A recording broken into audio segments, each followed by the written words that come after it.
To make your Christmas cracker, you'll need some scrap wrapping paper, a cracker snap, 2 cardboard tubes, one will be cut in half, string, tape, something to put inside, ribbon, and scissors. Check that your piece of wrapping paper is long enough to fit on your cardboard tubes.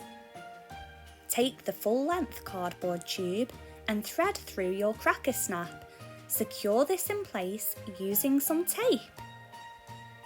Next, thread through the half cardboard tube pieces each side.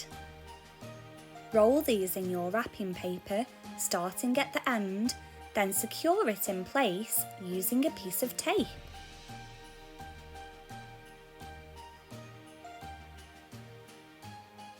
Pinch in between the 2 pieces of cardboard tube on one side, and then tie some string around this.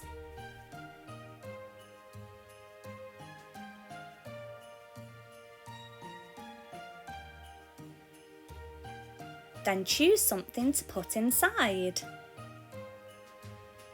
Then pinch the space between the other cardboard tube and secure this in place using some string. You can then remove the end pieces of cardboard tube and cut away any excess string. You can also trim the cracker snap if it's too long. Then tie some Christmas ribbon over the top of your string. You've now got your very own Christmas cracker in less than 5 minutes.